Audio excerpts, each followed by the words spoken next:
Charla en Musa. Bienvenidos.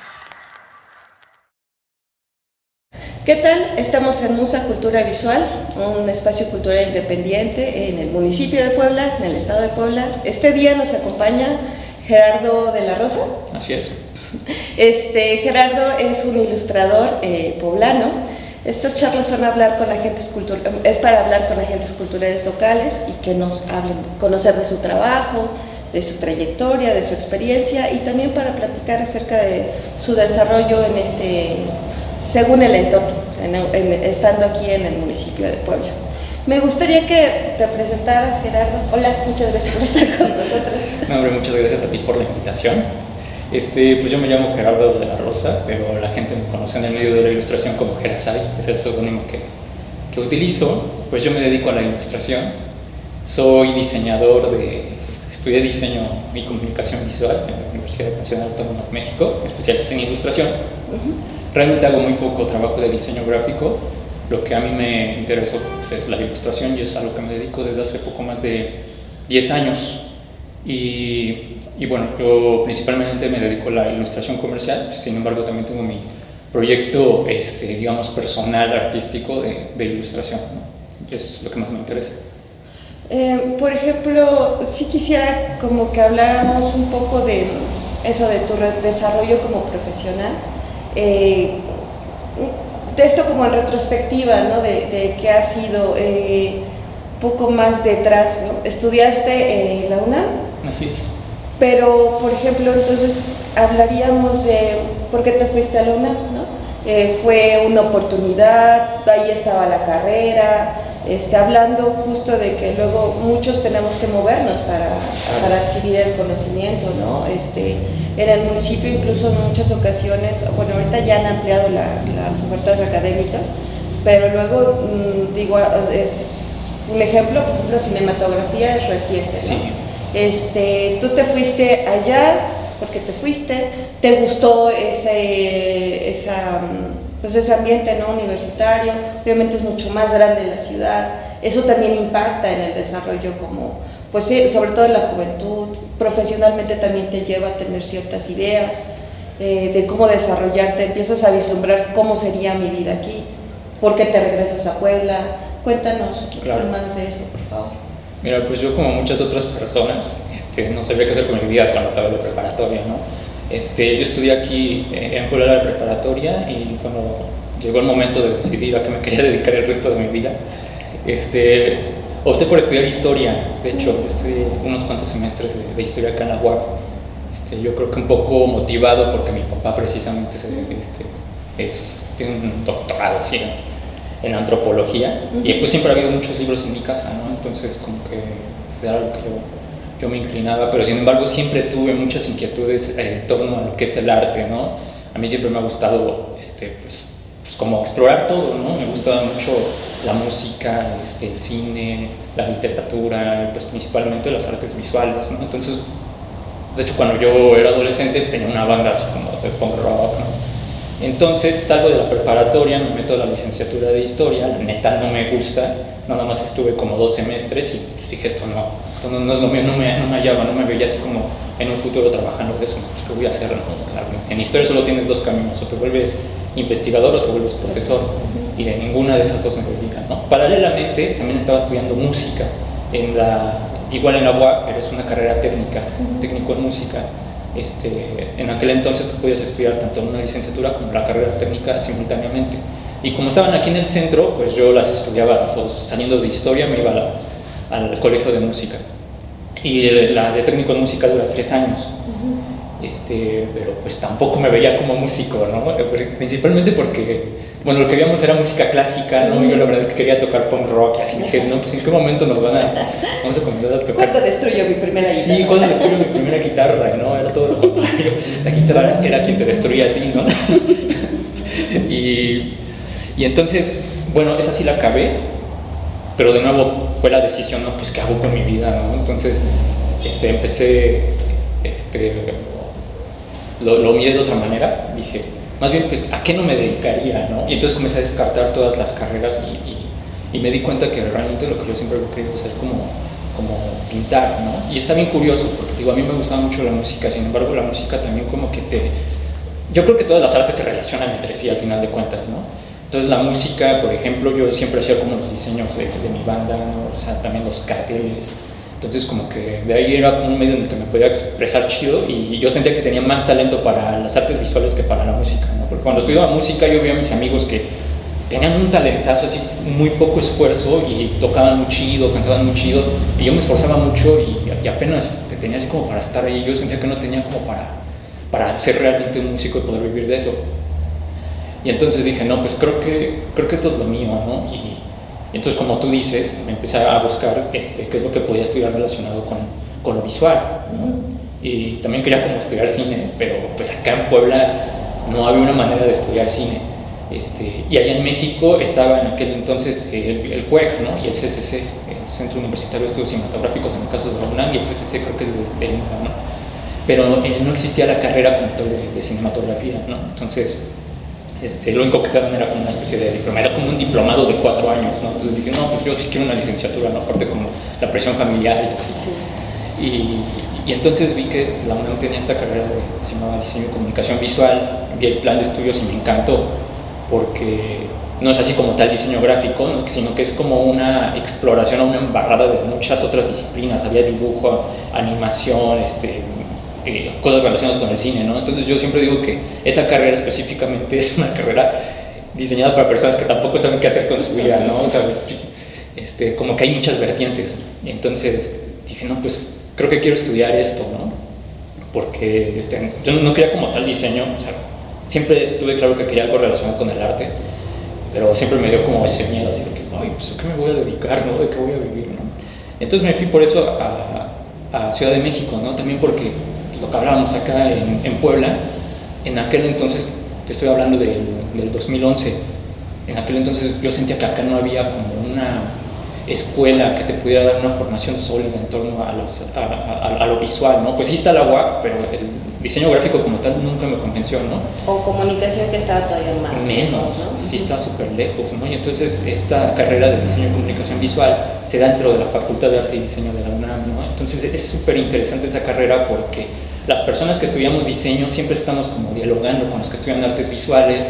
Es una institución, una facultad que te permite como expresarte así súper libremente, ¿no? Entonces incluso había un lugar dentro de la facultad que es la curva, que es un muro grandísimo donde tú puedes ir a hacer tus prácticas de pintura, si no necesitas ni siquiera pedir permiso, ¿no? Llevas tus latas, puedes hacer graffiti, puedes hacer lo que quieras, ¿no? Entonces es una institución muy chida en ese sentido como del experimento yo. Entonces apliqué, hice mi examen, afortunadamente me quedé y bueno, ya mi formación como tal ya fue en Ciudad de México, ¿no? Y pues eso también está súper chido, ¿no? Porque ese contraste entre lo que se vive, la cultura dentro de Ciudad de México, el contraste con lo que se hacía en Puebla, pues sí te abre así como muchas perspectivas y dices, órale, ¿no? Pues aquí hay como un chorro de cosas que hacer, ¿no? Y comienzas a platicar con gente y eso eventualmente pues me llevó a conocer la ilustración, porque yo cuando llegué allá yo no sabía qué era la ilustración,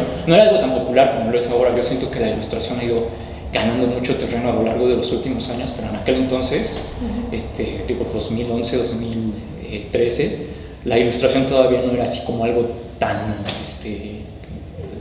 pues tan grande como lo es ahora, ¿no? Que ya te encuentras un ilustrador en cualquier esquina, sino que antes era como muy pocas personas acá en México realmente podían vivir de la ilustración, o sea, como 5, ¿no? Prácticamente, sí.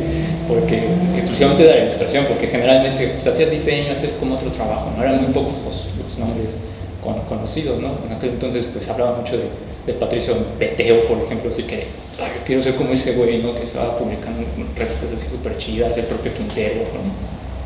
Y esos eran como nuestros referentes, y afortunadamente ahorita ya hay como más espacio para los ilustradores, aunque también ya la demanda es como mucho mayor en ese sentido, ¿no?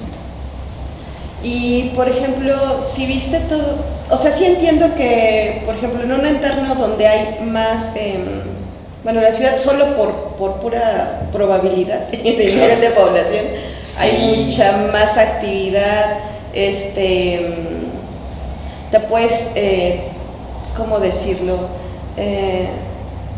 puedes tener un consenso más claro de lo que pasa, ¿no? Porque hay más personas talentosas, ¿no? De pronto te lleva a situarte un poco más en la realidad, porque si estás en una provincia y eso, insisto, hay pocas personas que se desarrollen, luego esta cosa de la competencia, la autocrítica, el análisis, el pensamiento crítico te lleva a mejorar. Pero en la Ciudad de México también pasa que no solamente eres tú, sino que estás viendo al otro, es más fácil ver al otro. Claro. Y ves los resultados que tienen, ¿no? Entonces eso te presiona a mejorar, a perfeccionar la técnica, a buscar otros caminos, a volverte más ágil, ¿no? Sí. Porque también es un tipo de competencia creativa que también es sana. No estamos hablando de algo para derrocar a alguien, ¿no? O sea, la verdad es que también en la ilustración no es algo que todavía no es una industria como tan fuerte, ¿no? Pero sí hablando del lado creativo y pues eso, en procesos, sí te das cuenta cuando alguien más hace una línea más ágil, ¿no? Está más cómodo, experimenta con color, tiene más agilidad para ilustrar, para las formas, el movimiento, ¿no? Y eso te fuerza a mejorar, ¿no? Claro. ¿Tú crees que eso te ayudó a ti? Porque también puede intimidar, ¿no? Sí. Luego estás en un estanque chiquito y dices, soy el rey. Sí, claro. Y es como, ¿qué pasa? Sí. ¿no? Cuéntame cómo fue ver eso, ¿no? Digo, yo no hemos platicado de esto, pero insisto, por probabilidad, lo pienso, claro, que seguramente conociste a otras personas que estaban a tu nivel o incluso más, ¿no? Claro, ¿no? Eso que tocas es muy importante. O sea, yo siempre lo tengo como súper claro, el tema como de la competencia, ¿no? O sea, tal vez en algún momento de mi vida sí era como una onda incluso algo tóxica en mí, porque yo siempre tenía como planteado, pues, yo quiero ser el mejor independientemente de lo que haga, yo quiero ser el mejor, ¿no? Y precisamente la música es un entorno muy competitivo, ¿no? Tan solo pensamos en esa película de Whiplash, ¿no? Es una competencia llevada al máximo nivel. Acá en Puebla obviamente no era así, pero sí había como esa competencia, y ahí yo creo que sí era como medio tóxico el asunto, porque era también algo que se promovía desde los mismos profesores, ¿no? Y los profesores te exigían mucho, ¿no? Como que llegaras a un grado de perfección en cuanto a la ejecución técnica de tu instrumento, ¿no? Que lo conocieras así súper bien. Y al final de cuentas es algo, yo creo que es algo positivo si se lleva bien, ¿no? Ahora, la experiencia que yo tuve dentro de Ciudad de México, yo siento que no había tanto como esa exigencia por parte de los profesores, y tal vez yo siento que sí faltaba un poco, ¿no? O sea, por ejemplo, el IMBA también tiene sus escuelas de diseño y de arte, y ahí hacen exámenes, no solo de conocimientos, como en el caso de la UNAM, sino un examen práctico para que tú puedas, para que ellos puedan ver cuál es tu nivel de ejecución técnica, ¿no? En cuanto a las artes, el área que te interesa. En la UNAM no hay eso, ¿no? Y yo la verdad sentí que por parte de la institución no había como tanta exigencia, pero por parte de los mismos alumnos sí había como ese sentido de competencia, ¿no? Que al final de cuentas te ayudaba como a crecer. Algo muy lindo de la Ciudad de México también, en mi experiencia allá, es que también creas como muchas comunidades, conoces un chorro de gente que tiene como intereses afines a los tuyos, y bueno, ya visto ya desde, pues ya pasaron los años, muchas de esas personas son las que ahorita pues están trabajando, y muchas veces tú mismo trabajas ya con ellos, ¿no? Ya, pero en proyectos reales, ¿no? Y como que todos nos fuimos jalando, ¿no? Tanto, digamos, nosotros mejoramos en nuestro trabajo personal, pero también nos vamos jalando entre nosotros para los distintos trabajos que nos llegan a hacer, ¿no? Entonces, yo sí, yo sentía que eso es lo que en Puebla, cuando decidí irme a la UNAM, yo sentía que el tema de la competencia sí estaba muy, muy bajo el nivel, por decirlo de alguna manera, ¿no? En cuanto a lo que eran las artes visuales, o al menos era mi perspectiva, y tal vez yo no tenía tanto conocimiento de cómo se estaba desarrollando el arte acá en Puebla, ¿no? pero yo sentía que aquí no iba a tener como la oportunidad de desarrollarme al nivel que yo necesitaba, ¿no? Entonces esa también fue una de mis motivaciones para irme allá a Ciudad de México, ¿no? Pues algo real es que en el municipio de Puebla hemos hablado con otros agentes culturales y varios tienen esta misma experiencia. Me refiero a pues es que no conocía más, ¿no? Y no es que estemos diciendo que no haya más personas que posiblemente por esos años o en esa misma época esté con esas necesidades, pero puede que, o esas inquietudes, ¿no? Pero puede también pasar solo que no hay comunicación, o sea, que no hay un punto de encuentro, que no hay una estructura social a donde permita que nosotros que en su momento teníamos intereses, hubiera un punto de encuentro, ¿no? Claro. De coyunturas, ¿no? Porque luego las puede provocar el espacio público, a veces ciertas actividades que organiza el Estado, otras que lo organiza la iniciativa privada y todo eso, pero la verdad es que en el municipio carecemos de muchas de esas cosas, ¿no? Entonces de pronto eso también impacta en la vida personal, ¿no? Claro. Porque no podemos decir que en cada uno de los ejemplos que hemos tenido haya sido los únicos. Es que yo volteaba a ver y no veía nada, ¿no? Entonces no solo es que, la respuesta no es que no había más, sería más bien cuestionarse por qué no llegábamos a esas otras personas, ¿no? Claro. Porque generacionalmente siempre hay personas creativas, siempre hay sí. personas buscando, ¿no? Dime, regresarte a Puebla para el trabajo que tú desarrollas no implica aislarte del cliente, te viniste acá por una cuestión familiar, amor a la ciudad, ¿por qué regresas al municipio? Claro.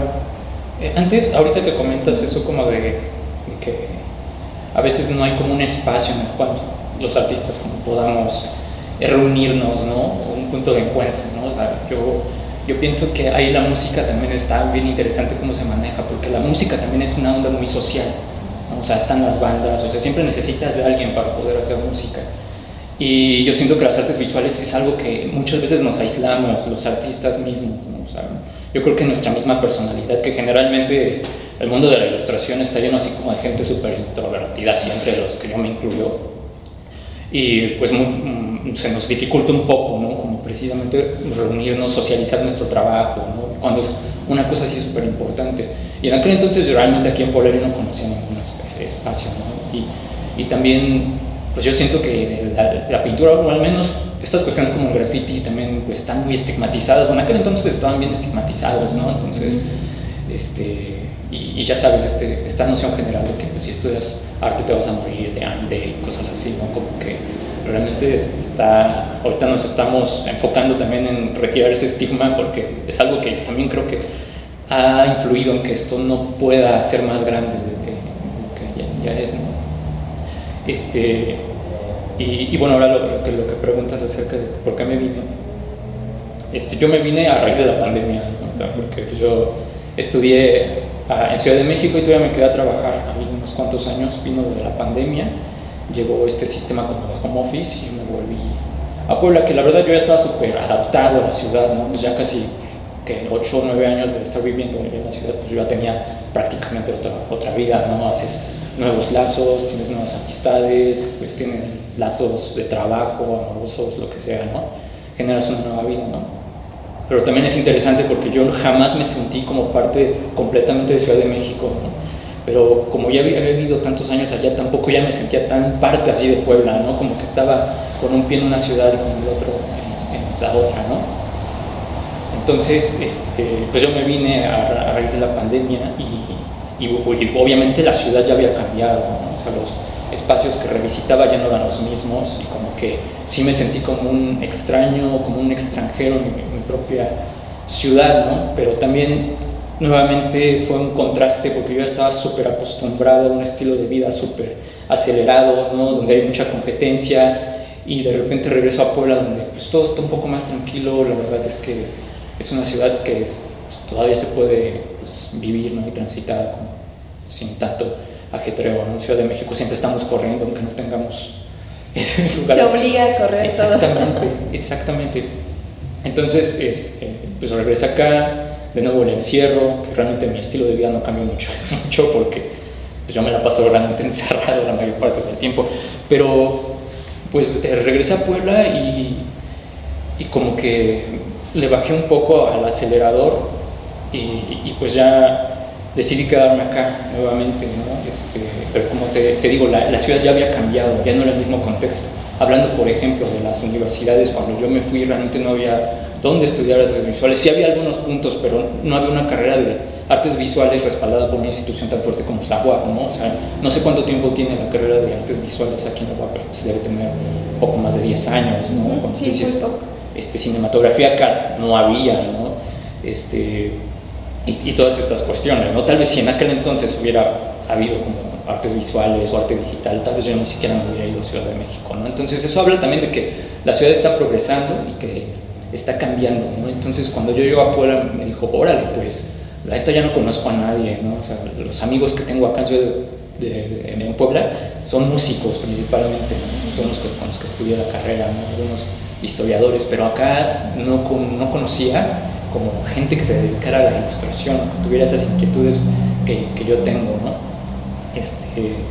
Y entonces, pues buscando nuevamente como tratar de hacer vínculos con los artistas de Puebla,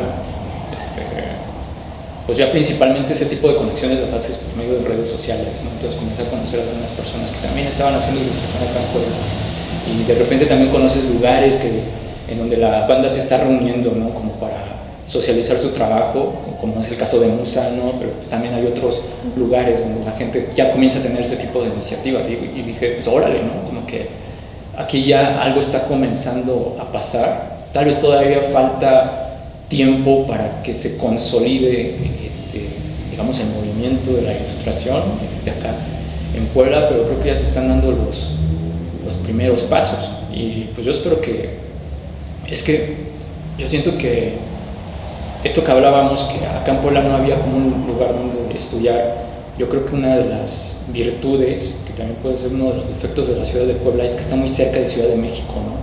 Entonces yo creo que también por eso hay una especie de retraso en torno al desarrollo de las artes acá en Puebla, porque si alguien tenía la inquietud de hacer arte y tenía las posibilidades, pues está muy cerca de Ciudad de México, ¿no? Donde puedes estudiar artes, ¿no? Y eso es algo que yo siento que lleva mucho tiempo, ¿no? Desde la Academia de San Carlos, donde se daba artes visuales, no sé desde cuándo, ¿no?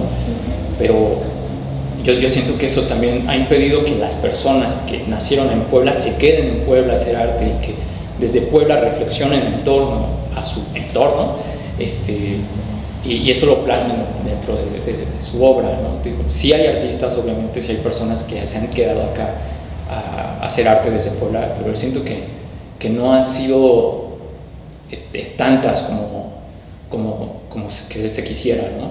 Sí, claro. Pues es que de pronto incluso para buscar una cierta solidez o estabilidad laboral en estas vertientes que son difíciles, que no hay tantas oportunidades en Puebla, pero en muchos más estados, o sea, claro. de otros estados también migran a Ciudad de México o al norte, ¿no? Pensando en esta idea de que son los estados más industrializados o con más población y que hay más seguridad. Es algo de lo que es importante hablar, porque también el desarrollo cultural se ve afectado por eso. Me refiero a de cada estado, cada municipio se ve afectado por el movimiento de los creativos, de las influencias, de cuáles son incluso sus aspiraciones, porque pueden pasar otras cosas que también una conducta que es nociva, bueno, a mí me parece, que es esta de que en lugar de reflexionar acerca del entorno, tu trabajo, tus talentos, tener una propuesta, luego se hace esta cosa como de la colonización, ¿no? De que hay proyectos extranjeros sobre todo, porque solo por la distancia, pues no se conocen acá o son relativamente nuevos porque no se han desarrollado en la ciudad o en México. Entonces pasa mucho, es una realidad, por ejemplo, al menos en Puebla, y supongo que en otros municipios que tienen las mismas como formas de que se mueve la población, que van a otro país y ven un proyecto que obviamente pues lo descubren, no lo habían visto en México, no tienen referencias en México, y regresan e implantan esos proyectos creativos o estéticos o de propuestas pues eso, creativas en general, porque varía mucho, y lo traen a la ciudad, ¿no? Y yo no digo que esté mal, o sea, como si funciona, si es un buen proyecto, pues hay que retomarlo y el conocimiento se tiene que divulgar y hay que experimentar y todo, pero generalmente cada proyecto nace según el entorno, responde a ciertas necesidades, y si se trae algo de otros lugares, tal vez, pero lo más seguro es que no se adapte a lo que está pasando en la realidad, en el tiempo, en el entorno que se pretende desarrollar. Esto lo comento porque también decimos esto de luego uno no se puede desarrollar. Pues es entre comillas, porque por ejemplo, para alguien que entienda el mercado o que incluso porque luego el desarrollo se entiende como la ganancia, ¿no? Claro. Como el dinero, la retribución económica, y el capital es hábil, se mete en todos lados, ¿no? Entonces si alguien responde y entiende las demandas del mercado y cómo sucumbir a las trampas del capital, claro que puedes ganar dinero, ¿no? Claro. Pero lo complicado es lo otro, que generes una identidad propia, que tengas tu propia postura, que tengas tus propios intereses, que quieras proponer algo desde lo propio, desde lo individual, desde lo que, o sea, de cómo es que tú te desarrollas, y que entonces las otras personas lo aprecien, lo adopten, lo consuman. Que se vean reflejados. Que logres comunicación. Porque una cosa es como el trabajo comercial y todo eso, que satisface a un cliente, se logra satisfacer una necesidad y se logra el trabajo. Pero tú también estás desarrollando algo creativo, algo personal, ¿no? Háblame de esta apuesta que hay con lo personal, que es lo que a nosotros nos interesa, ¿no? ¿Cuál es tu proceso creativo? ¿Qué es lo que tú quieres proponer? ¿Cuáles son tus intereses? ¿De dónde viene esta afición por lo que vemos en tu trabajo? Claro. Yo siento que en el desarrollo de todo artista siempre hay yo siento que hay varias fases, pero dos principales, ¿no?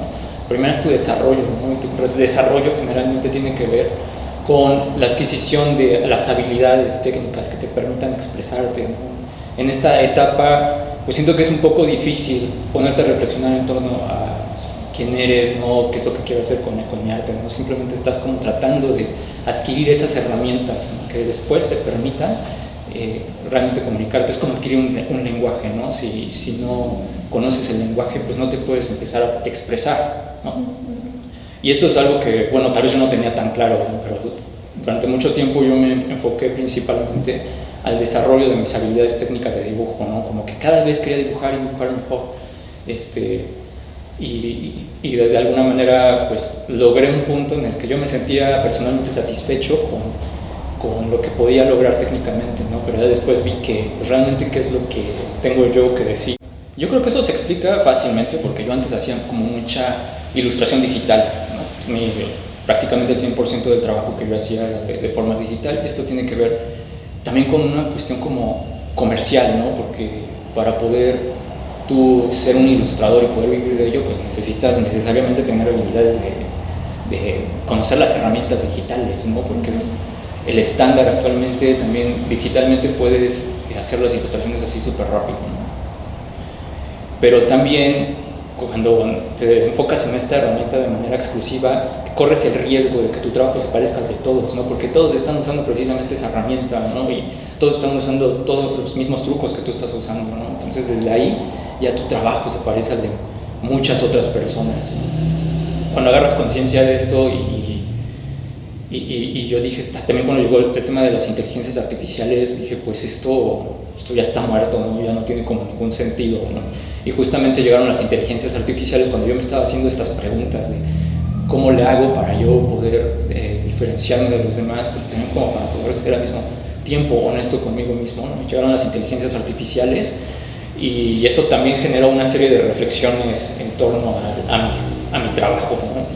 ¿Qué es lo que quería hacer yo a futuro? Entonces, como una respuesta a esto, yo empecé a trabajar más en formatos análogos. Comencé a recuperar las técnicas tradicionales, comencé a dibujar más en mis cuadernos, ¿no? Porque yo siento que de alguna manera la identidad de los artistas también se encuentra mucho en los errores que ellos cometen, ¿no? Y en digital casi no hay errores, ¿no? Porque es tan fácil corregir algo en el formato digital, pero cuando lo haces a mano, ¿no? Los accidentes inevitablemente van a estar ahí. Y eso es lo que se me hizo súper interesante, ¿no? Entonces yo dije, creo que por acá, creo que no necesito hacer gran cosa, ¿no? Simplemente tratar de ser lo más honesto posible, ¿no? En cuanto a mi discurso, pero también en cuanto a lo técnico. O sea, si hay un accidente en la hoja, pues dejarlo ahí, ¿no? Realmente es lo que le va a dar al final de cuentas el carácter, ¿no? Y entonces comencé también a mirar mucho hacia adentro cuáles eran mis intereses personales. Hay un libro muy chido que me gusta creo que este vato que se llama Harold Bloom, que es como un crítico literario. Tiene un libro que, si no me equivoco, se llama ¿Cómo leer y por qué? Algo así. Y en la introducción dice algo muy chido. Dice que nosotros, entre otras cosas, leemos para reconocer nuestros propios intereses, ¿no? Te decía que en este libro habla de eso, ¿no? Nosotros leemos, entre otras cosas, para reconocer nuestros propios intereses, ¿no? Y eso es algo que se me quedó, ¿no? Pero así pasa con todo. Vemos películas también para reconocer nuestros propios intereses. Es decir, es una onda también como de identidad. A veces no sabemos quiénes somos, pero si nos vemos reflejados en algo, comenzamos a desenmarañar lo que somos, qué es lo que nos interesa, ¿no?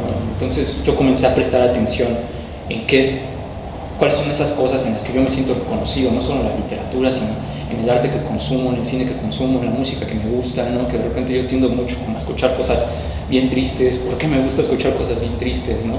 Entonces, entre más claro tengo esas cosas hacia las cuales estoy gravitando, mi arte siento que se vuelve un poco más profundo y sincero, aunque no haya una intención como tal. Yo siento que si estoy completamente orientado en cuáles son mis intereses y la manera en que me gusta que se vean las cosas, yo siento que el arte se vuelve mucho más potente, ¿no? Y siento que en los últimos años es algo que incluso he llegado a constatar, porque siento que a la gente le gusta mucho más lo que hago actualmente a lo que hacía hace unos 3, 4 años, ¿no?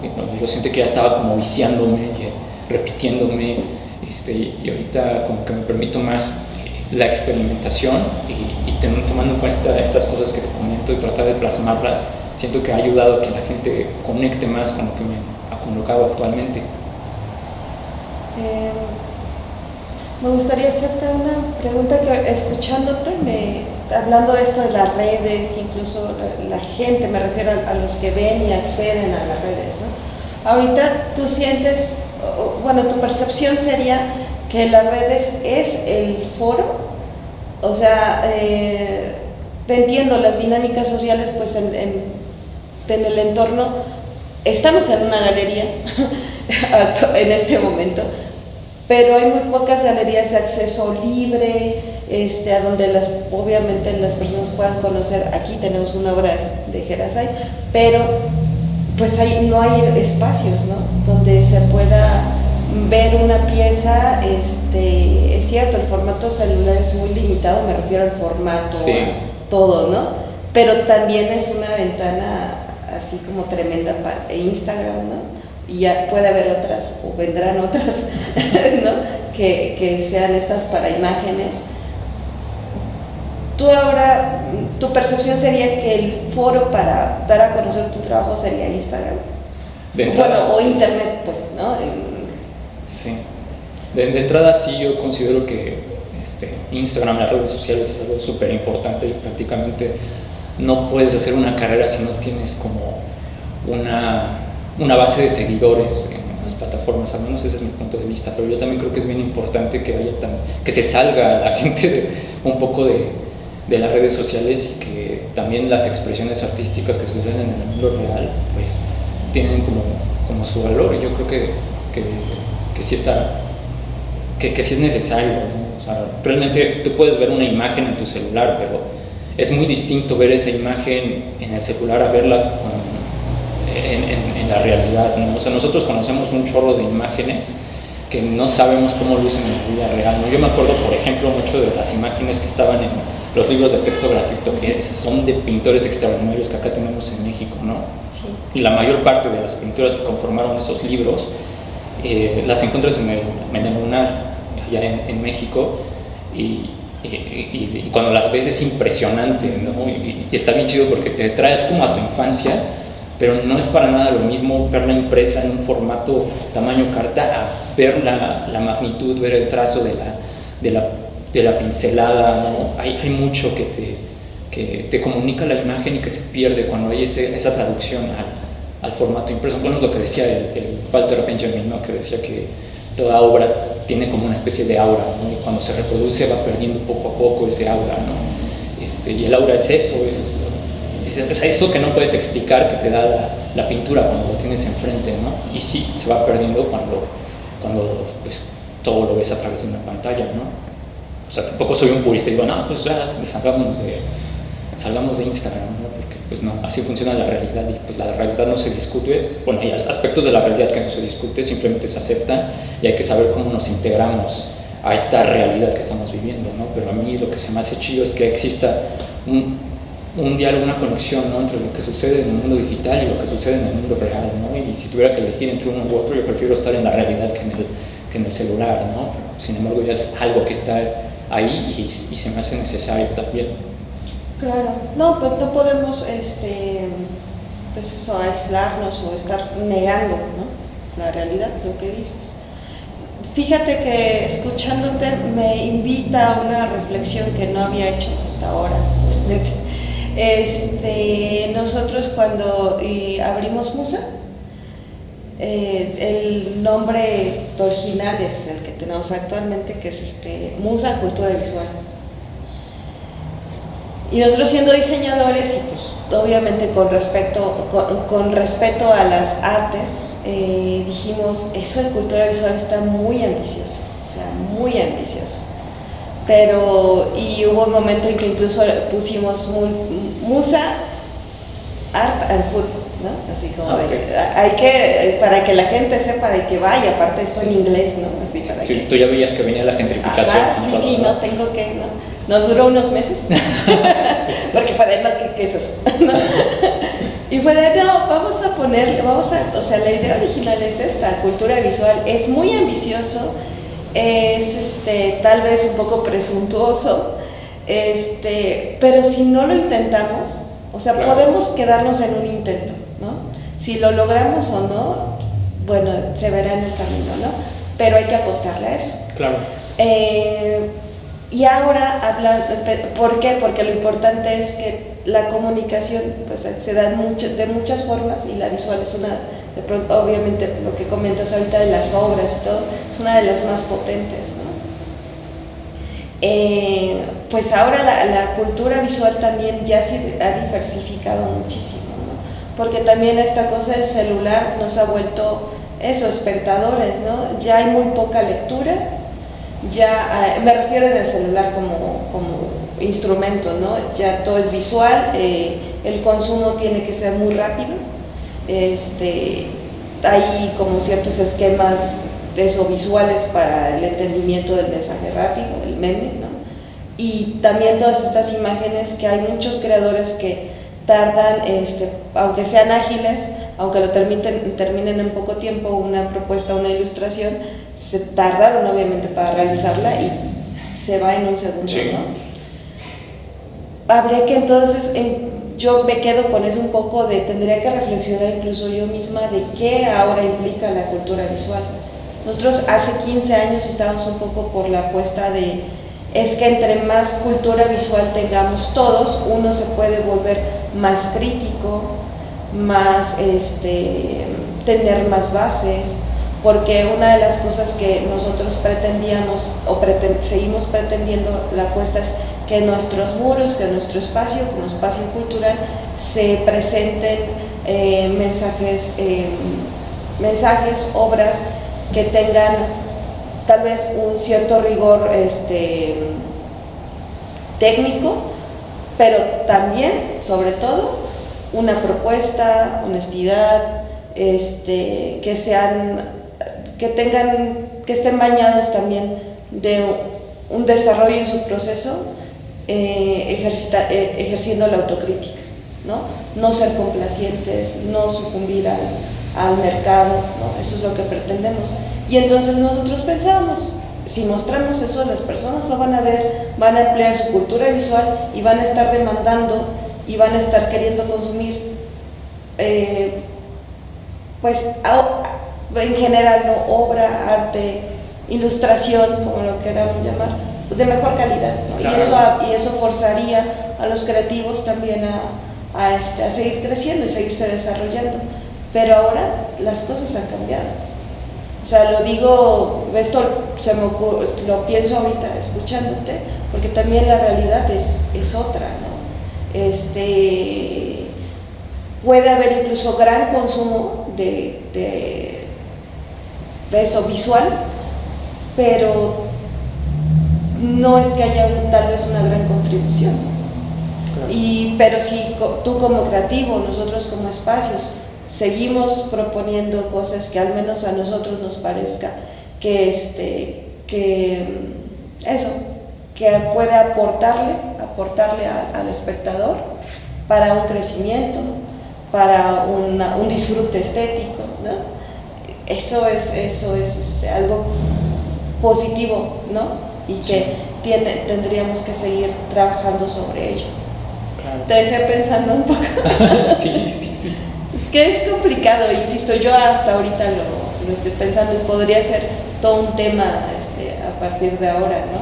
Sí, yo creo que eso que hablas tiene que ver con el concepto de desarrollo del cual hablábamos, que no era como un desarrollo así como a nivel de infraestructura, ¿no? Sino un desarrollo a nivel de cómo se percibe el arte, ¿no? Yo siento que algo que falta mucho es, a nivel social, desarrollar criterio, ¿no? Un buen criterio, no hablemos de gusto, sino un criterio para poder discernir qué es algo que está bien hecho y qué es algo que no está mal hecho, porque yo de repente siento que a veces sí se puede poner así como a la par una obra de Saturnino Herrán y otra obra de Gerazay, ¿no? O cualquier artista que está saliendo y las personas como que realmente sienten que poseen el mismo valor, ¿no? Cuando realmente no lo hay, ¿no? Yo siento que eso es súper importante lo que tú dices, sí se necesita como estos espacios para precisamente lograr que la gente desarrolle criterio, ¿no? O sea, yo alguna vez leí una frase que se me quedó muy grabada,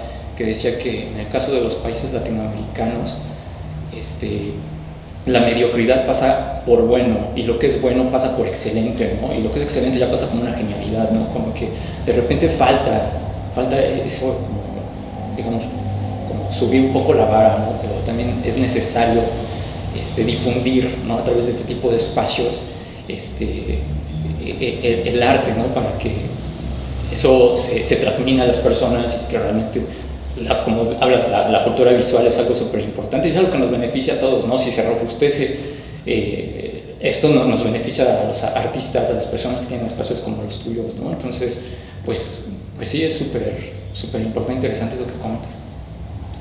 Pues hemos tenido una charla con Gerazay, te agradezco muchísimo el venir con nosotros.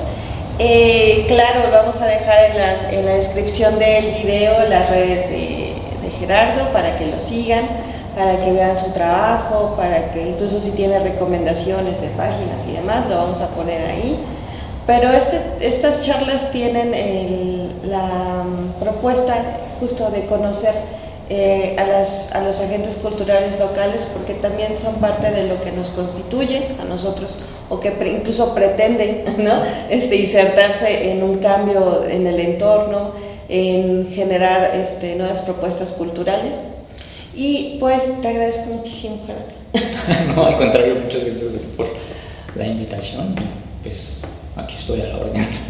Pues yo voy a tomar la palabra a Gerardo, tendremos tal vez otra charla que me gustaría que habláramos tal vez de inteligencia artificial. Ay. Que es todo un tema. Sí, pero esta es una primera charla, un pequeño acercamiento con Gerardo, y pues síganos en las redes y muchas gracias por habernos escuchado.